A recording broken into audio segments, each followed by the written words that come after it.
Jai Hind everyone. I hope you all are doing good. So my name is Aman Singh and today we are going to do the analysis of UPSC CSC 2026 current affairs. ठीक है, तो आज के lecture में हम देखेंगे कि UPSC CSC में जो करंट अफेयर पूछा गया था, कहाँ से पूछा गया था, और जो हम आपको मैगजीन प्रोवाइड करते हैं ब्रह्मास्त्र मंथली करंट अफेयर का, ठीक है, वहां से कितने क्वेश्चन किए जा सकते थे।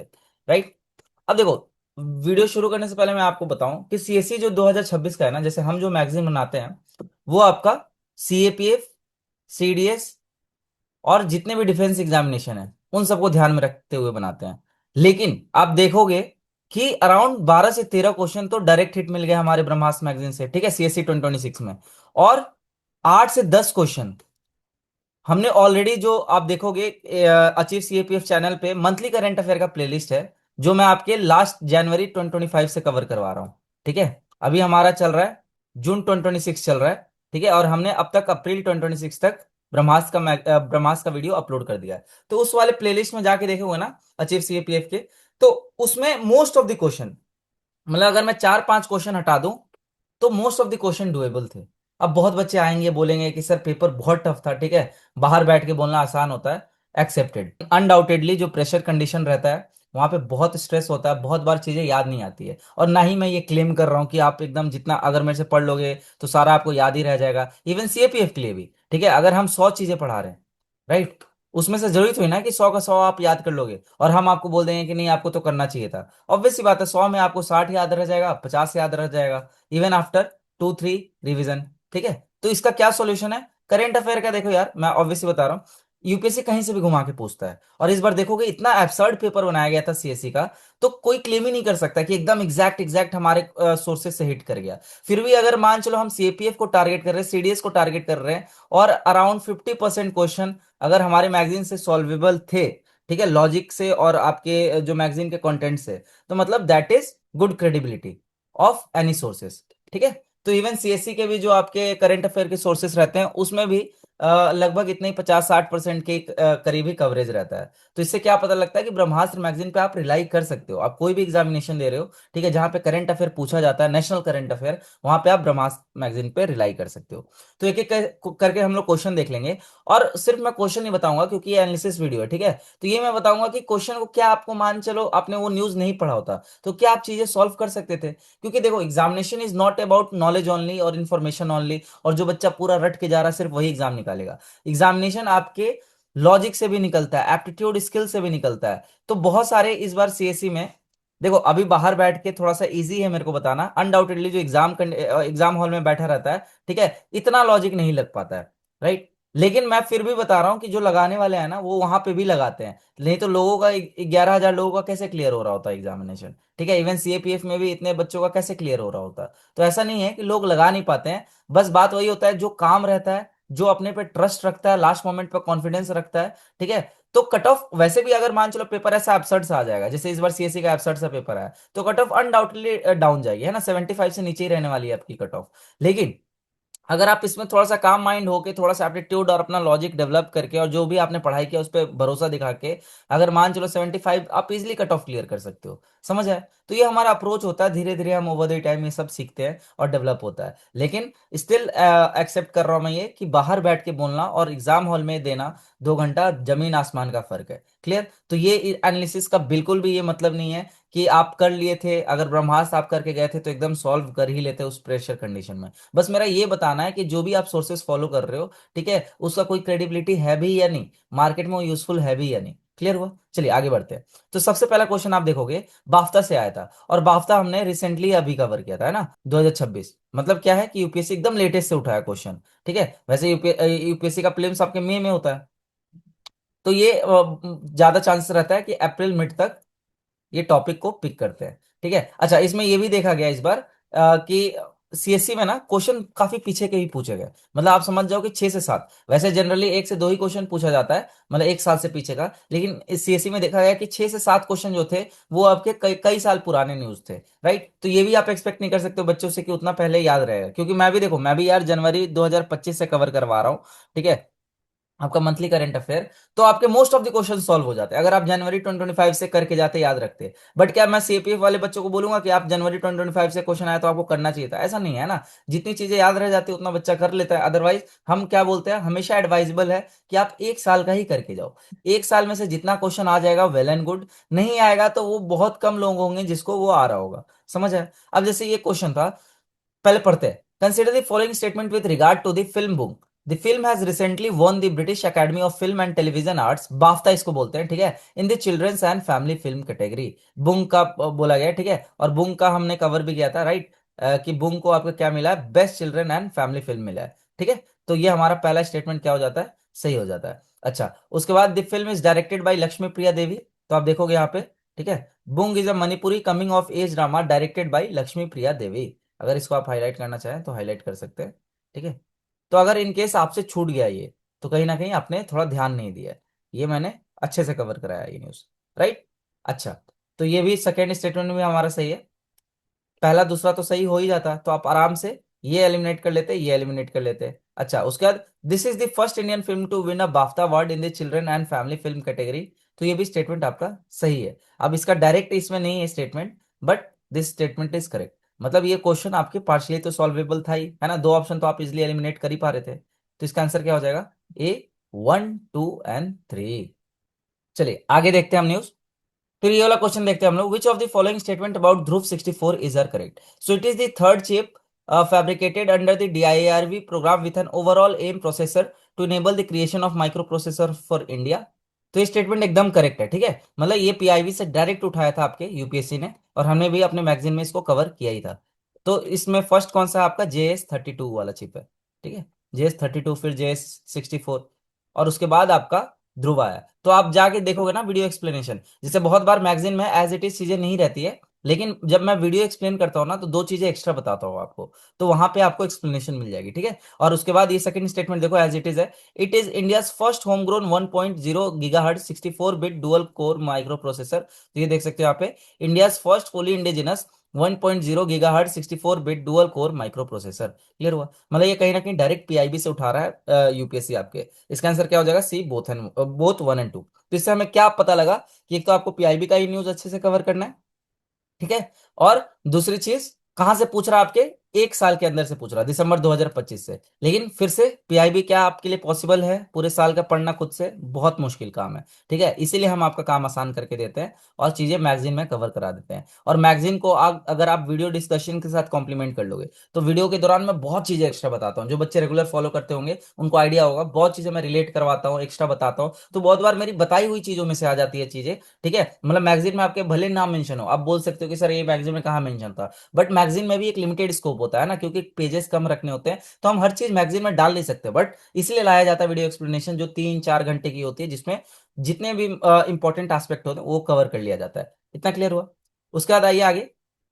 Consider the following statement with respect to AI impact summit 2026 held in New Delhi. अब जैसे देखो, एआई इम्पैक्ट समिट, ये रीजनल वाला जो राजस्थान वाला हुआ था ये भी हमने कवर किया था, इवन दिल्ली वाला ही कवर किया था, लेकिन ये लेटेस्ट था इसलिए मैंने इसका स्क्रीनशॉट लगाया। अब सबसे पहले तो ये देखो, पहला क्या दिया है, the summit intellectual framework was based on 3 foundational sutras, people, planning and progress. और ये किस पे बेस्ड था, ये था पीपल, प्लैनेट एंड प्रोग्रेस। देख रहे हो यहाँ पे आपके गड़बड़ कर दिया प्लैनेट से, तो पहला स्टेटमेंट रॉन्ग हो गया, राइट। तो पहला गलत होते ही ये गया, ये गया। अब हमें ये पता है थर्ड स्टेटमेंट तो हमारा सही ही है। तो थर्ड स्टेटमेंट क्या है हमारा, the new declaration on AI impact was structured around 7 chakras which included access, social empowerment, AI for science, secure and trusted AI. अब इस टाइप का जो थोड़ा ब्रॉडर स्टेटमेंट होता है ना, वो जनरली सही होता है, राइट। अच्छा, उसके बाद देखो सेकंड स्टेटमेंट देखो क्या है, the preamble of the summit stresses democratizing AI resources, which acknowledges the Charter for Democratic Diffusion of AI as a binding framework to support locally relevant innovation and strengthen resilient AI ecosystem while respecting national laws। अब यहाँ पे एक चीज ध्यान रखो, अब ये question जरूरी नहीं है कि आपको आपके सोर्सेस में मिल जाएंगे, लेकिन कुछ लॉजिक भी तो लेके जाओगे एग्जाम में।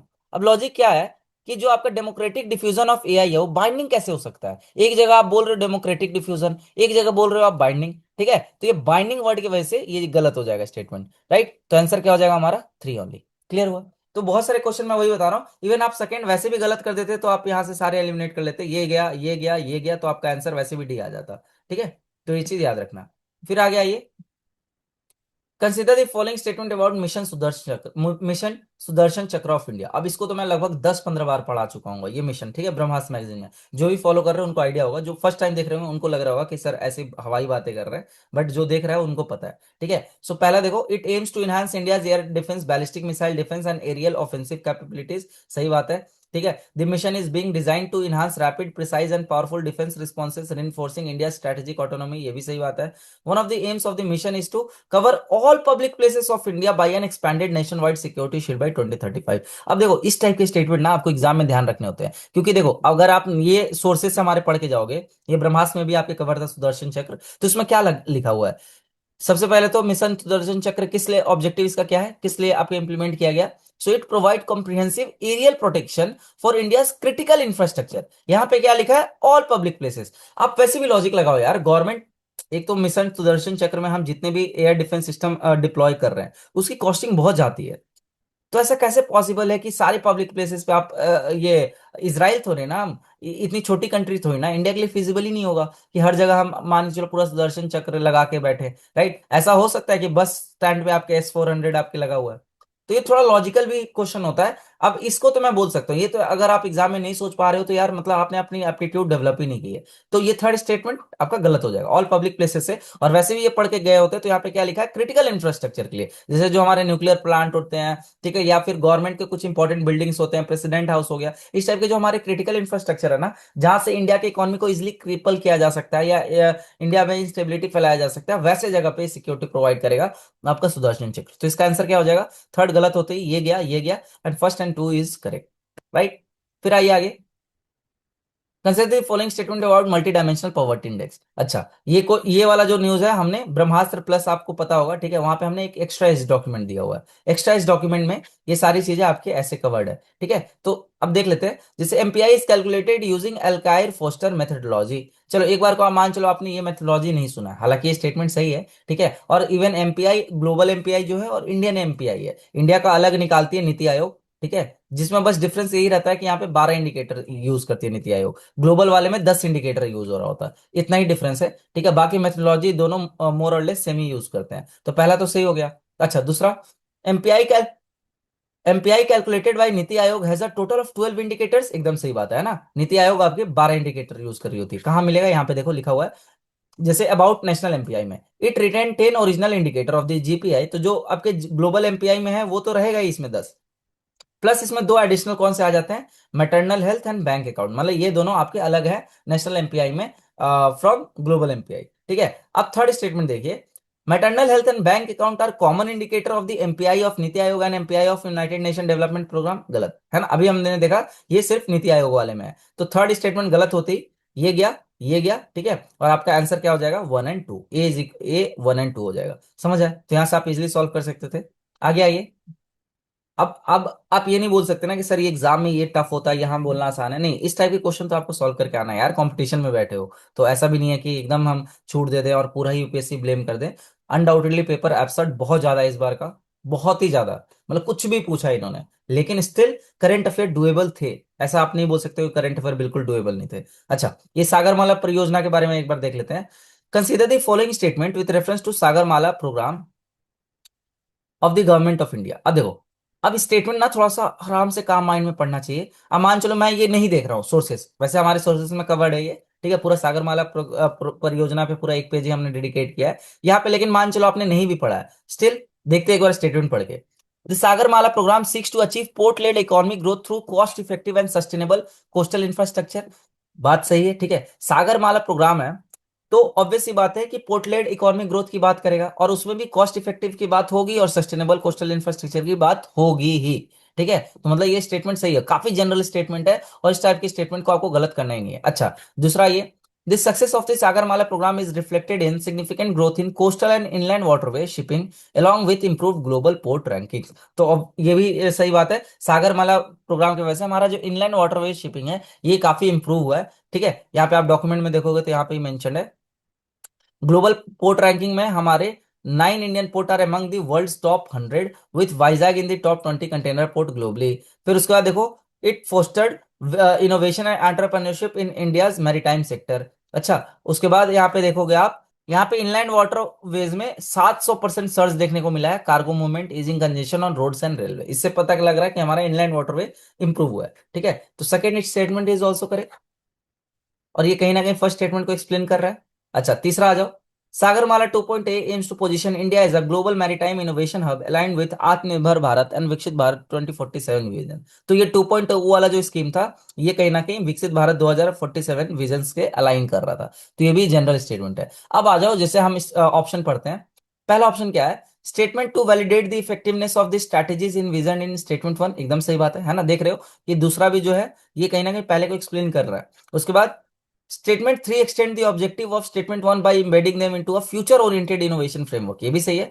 थर्ड देखो, ये फ्यूचर की तो बात कर रहा है ना, विकसित भारत 2047 की बात कर रहा है। तो ये भी सही है, आपका सेकंड भी सही है। थर्ड देखो, statement one contradict statement three by focusing only on traditional infrastructure instead of modern innovation. गलत बात है ना? कहाँ कॉन्ट्राडिक्ट कर रहा है यहाँ पे बताना, कहाँ पे आपके सिर्फ मॉडर्न और इसकी बात की गई है? यहाँ पे तो बात की गई है इनोवेशन हब की, ठीक है, यहाँ पे पोर्ट लेड इकोनॉमिक ग्रोथ की बात की गई है। तो ये कॉन्ट्राडिक्ट नहीं कर रहा है, ये कहीं ना कहीं कॉम्प्लीमेंट कर रहा है। तो आपका थर्ड गलत हो जाएगा। तो आंसर क्या हो जाएगा आपका? आंसर हो जाएगा वन एंड टू। समझ है? अब थोड़ा सा काम माइंड करके रहोगे एग्जाम में, तो इस टाइप के क्वेश्चन भी आप सॉल्व कर ले जाओगे, है ना? फिर आ जाओ आगे। इन व्हाट वे, अब विजिंगम पोर्ट के बारे में पूछा, और आपको पता है विजिंगम पोर्ट कितना ज्यादा न्यूज में था। अब मैं बोल रहा हूँ, मान चलो आपने नहीं भी पढ़ा है, स्टिल देखो क्वेश्चन कैसे डुएबल होता है आपका, लॉजिक से आराम से इजीली सॉल्व कर लेते हैं आप।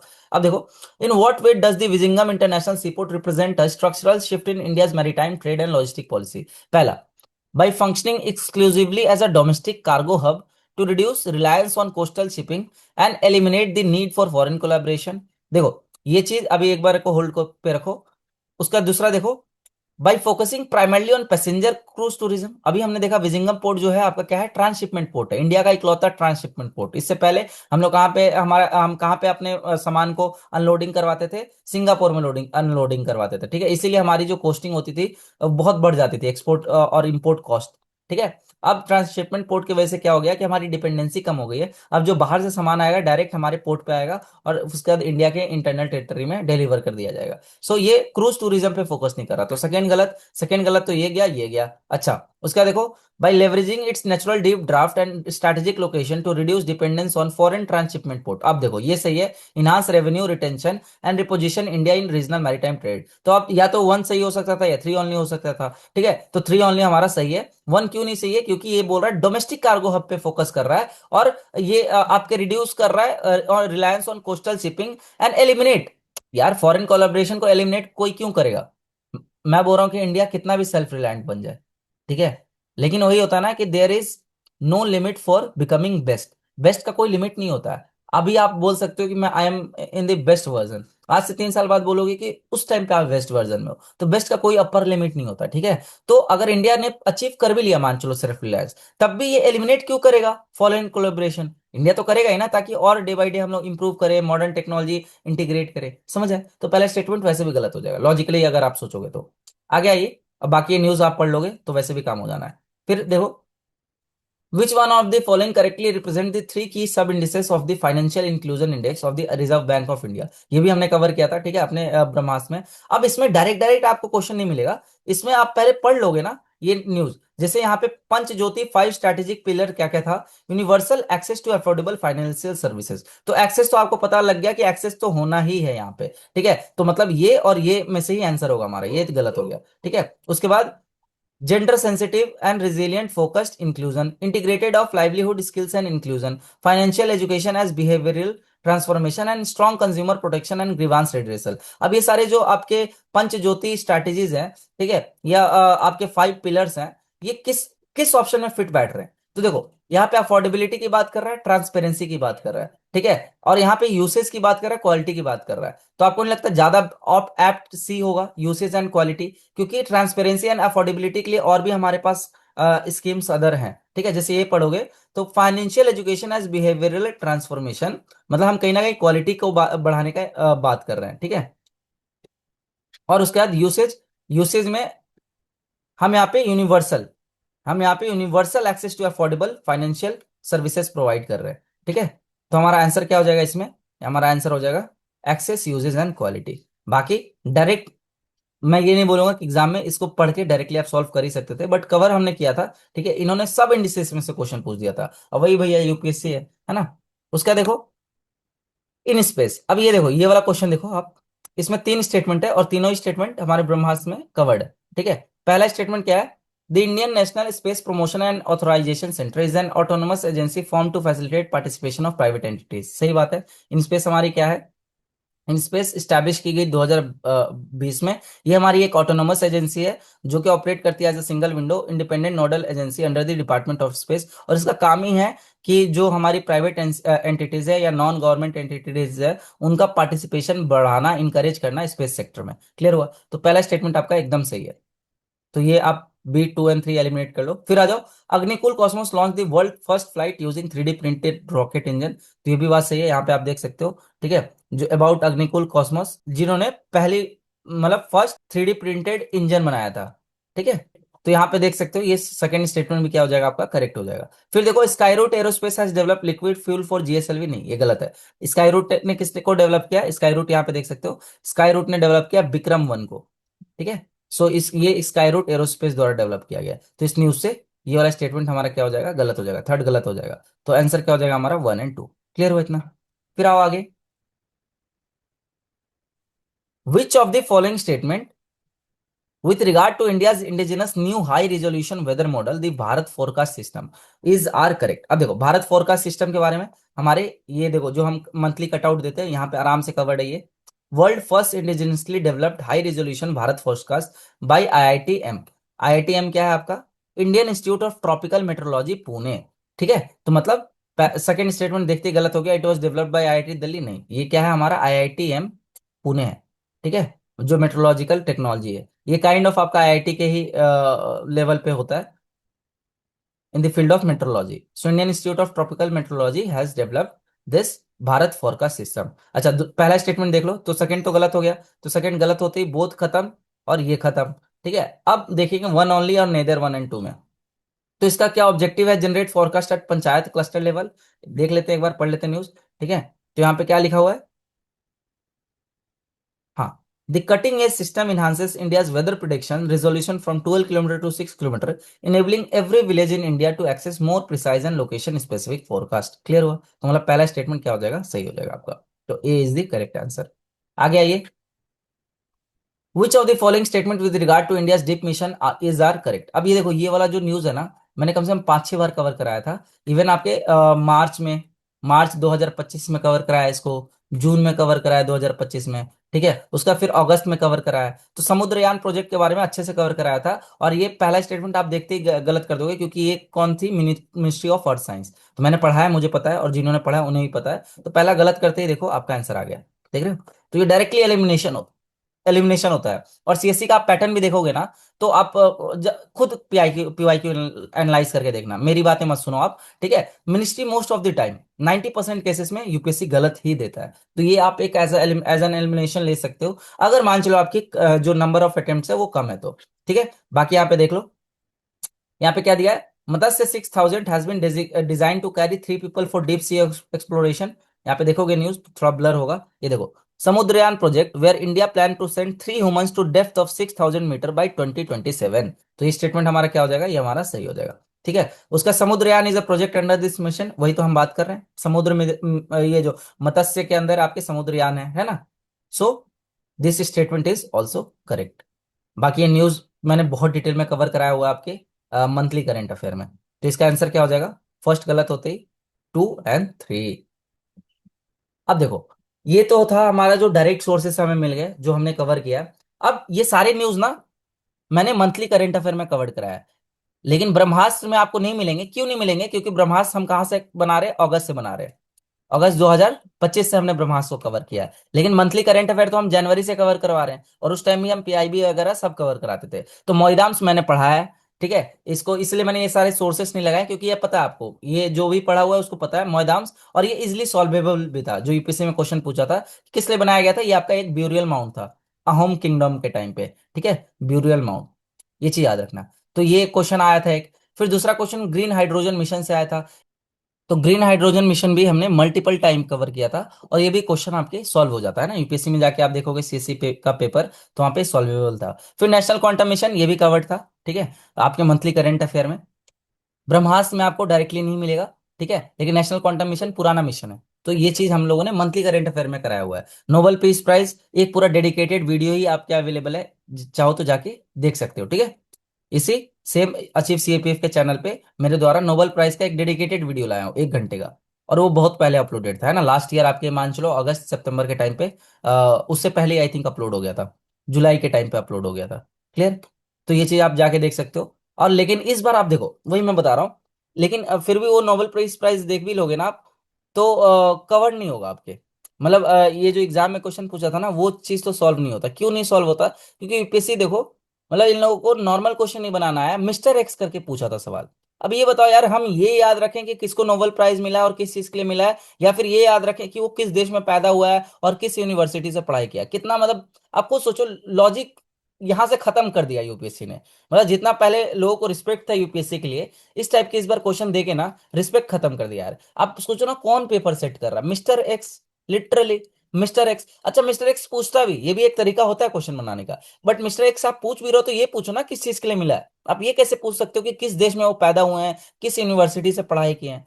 Very absurd question and very pathetic question. तो ये क्वेश्चन आप वैसे भी, आप, मैं नहीं क्लेम कर रहा हूँ, ना कोई क्लेम कर सकता है, ठीक है, नहीं सॉल्व होता, ठीक है। उसका देखो, बिम्स्टेक और एशियान। अब बिम्स्टेक एशियान तो हमने नहीं भी तो 10-15 बार कवर किया होगा, है ना, हर मंथ में लगभग आ ही जाता है। लेकिन इन्होंने क्वेश्चन कैसे पूछा? बिम्स्टेक के अलग अलग जो रीजनल सेंटर्स है किस कंट्री में लोकेटेड है। अब इतनी डिटेल में कौन घुस के पढ़ता है भैया? ये तो बहुत फैक्चुअल, और उसमें भी मल्टीपल, ये क्या होता है, मैच दी फॉलोइंग दे दिया था। समझ आ रहा है? तो इसलिए बिम्स्टेक वाला एक क्वेश्चन, जिनको एक दो फैक्ट पता होगा, जैसे एक दो तो हमने कवर कराया था न्यूज में, कि जो आपका कल्चरल वाला है वो भूटान में है, ऐसे एक दो कवर्ड थे। बट मैं फिर भी बोल रहा हूँ कि नहीं सॉल्व कर पाते आप, है ना। ये कोई क्लेम कर रहा है तो मतलब कहीं ना कहीं आपको पागल बना रहा है। तो बिम्स्टेक वाला एक क्वेश्चन आपसे नहीं सॉल्व होता। अच्छा, एशियन का एक क्वेश्चन इन्होंने पूछा तो प्रोजेक्ट्स पूछ दिए, जैसे कालादान हो गया, ठीक है, आईएमटी हो गया। तो ये दोनों तो हैं आपके, ये डिस्कशन में बताया हुआ है मैंने। बट एक जो आपका था अगरताला अगरहोला, वो आपके बांग्लादेश के साथ है, और क्योंकि बांग्लादेश आपका एशियान का पार्ट नहीं है, तो वो नहीं होगा। तो एशियान वाला फिर भी थोड़ा सॉल्व कर सकते थे अगर लॉजिक लगा लेते तो, बट स्टिल हमारे एंड से पूरी तरीके से ये कवर्ड नहीं थी। राइट। फिर आ जाओ जीनोम इंडिया प्रोजेक्ट, ये हमने कवर कराया। इसमें जो ट्रैप था वो बस फर्स्ट स्टेटमेंट था। तो जीनोम इंडिया प्रोजेक्ट भी हमने, आप देखोगे जाके मंथली करंट अफेयर में, जनवरी 2025 से लेकर जुलाई 2025 तक, उस टाइम पे हम ब्रह्मास्त्र नहीं लॉन्च किए थे, तो इस फॉर्मेट में करवाते थे। तो वहां पे जीनोम इंडिया प्रोजेक्ट भी हमने मल्टीपल टाइम्स कवर कराया हूं। फिर ड्रोन स्वार्म सिस्टम था, इसका डिटेलिंग जैसे एग्जाम में पूछा था वैसा हमने कवर नहीं कराया था, हमने चाइना का कराया है, ठीक है, चाइना का ड्रोन ड्रोन स्वार्म सिस्टम। लेकिन इसमें थोड़ा सा टेक्निकल डिटेल पूछ लिए, तो ये हम नहीं कराएं। तो अगर इन चारों में देखा जाए, इन सारे क्वेश्चन में देखा जाए, तो कौन कौन सा नहीं हो सकता था हमारे सोर्सेस से, ये भी बता देता हूं मैं, है ना। क्योंकि ये क्लेम करना बहुत आसान होता है, लेकिन जो बच्चा एग्जाम हॉल में दे रहा है पेपर, उसको पता होगा। तो आप ये क्वेश्चन नहीं कर सकते थे हमारे सोर्सेज से, ठीक है। उसके बाद इवन आप बिम्स्टेक वाला नहीं कर सकते थे, क्योंकि आपके बहुत घुमा के पूछा था। ना ही आप ये वाला कर सकते थे, नोबल प्राइज। राइट। तो ये तीनों क्वेश्चन तो आप बिल्कुल नहीं कर सकते थे, लेकिन हुलक गिवन वाला आप कर सकते थे, क्योंकि हुलक गिवन आपके इन्वायरमेंट में और न्यूज में भी रहता ही है ये स्पीसीज, ठीक है। तो ये हम हर बार पढ़ते ही रहते हैं, तो हुलक गिवन वाला क्वेश्चन कर सकते हो। जीरो एफआईआर भी मैंने आपको पढ़ाया था जब आपके बीएनएस लॉन्च हुआ था, तो बीएनएस लॉन्च हुआ था तो। लेकिन जो एग्जाम में क्वेश्चन पूछा है ना जीरो एफआईआर का, वो काफी डिफिकल्ट एंड पे था, टफर एंड पे था। इवन लॉयर भी बैठ जाए ना तो एक बार उसको भी दिमाग लगाना पड़ जाए। तो ये भी हम क्लेम नहीं कर रहे कि आप हमारे पढ़ाए हुए में से सॉल्व कर लेते, क्योंकि बहुत टेक्निकल, काफी मतलब बोलते हैं ना, लॉ की डिटेल में घुस के इन्होंने पूछा हुआ था। फिर ग्रैंड स्लैम भी देखो, ग्रैंड स्लैम भी हम मैंने बहुत अच्छे से कवर कराया सारा। यूएस ओपन कैसा होता है आपका, यूएस ओपन, विंबलडन ओपन, ठीक है, उसका फ्रेंच ओपन, ये सारा कवर कराया, किसमें कौन सी टाइप की कोर्ट होती है, किस मंथ में होता है ना। जो कर रहे होंगे फॉलो उनको पता होगा। लेकिन इस बार कैसे पूछ दिया? गवर्नेंस स्ट्रक्चर पूछ दिया। तो मतलब इस बार यूपीएससी ने हद कर दिया यार, लिटरली। मतलब आप खिलवाड़ कर रहे हो यार फ्यूचर के साथ, एकदम मैटर ऑफ लक बना दियो। और जो बाहर बैठ के बोल रहे थे ना कि अरे नहीं, जिनको आता है वो तो करेंगे ही ना कट ऑफ क्लियर, यार मैं स्टिल बता रहा हूँ, जिनका तुक्का सही भिड़ा होगा वही क्लियर कर रहा होगा। क्योंकि बहुत बार इस बार जेन्युइन बच्चे भी बाहर हो जाएंगे, जैसे 2023 में बहुत सारे जेन्युइन कैंडिडेट जो कि बहुत डिजर्विंग थे, उन वो बाहर हो गए थे इस एब्सर्डनेस की वजह से। तो इसी तरीके से, इसीलिए यूपीएससी को इस टाइप के क्वेश्चन पेपर अवॉइड करना चाहिए बनाना। आप पूछो, टॉपिक से पूछो, बट ऐसे कुछ भी पूछ रहे हो, इतनी डिटेल, टेक्निकल डिटेल, और एक्सपेक्ट कर रहे हो बच्चा कर ले, तो वो नहीं हो सकता है। तो ये था हमारा आज का एनालिसिस, ठीक है। तो इससे हमें क्या पता लगा आज के एनालिसिस से? कि still 50% question was doable from CSC 2026 from our sources Brahmastra and monthly cutout magazine. So I hope आपको एनालिसिस अच्छा लगा होगा। बाकी अगर सीपीएफ में इस टाइप का तो कम ही चांसेस है ना, पूछेंगे। वहां पे करंट अफेयर थोड़ा नॉर्मली एंड पे रहेगा, ये आप इतना ट्रस्ट कर सकते हो। बट स्टिल अगर इस एंड पे भी जाते हैं तो कट ऑफ आपका ड्रास्टिकली रिड्यूस होगा, तो उसके लिए हमें चिंता नहीं करना है, डरना नहीं है एकदम। ठीक है, हमें उस पर भरोसा रखना है जो हम कर सकते हैं। राइट। तो मिलते हैं आपसे नेक्स्ट लेक्चर में, आज के लिए इतना ही। Thank you and all the best. जय हिंद।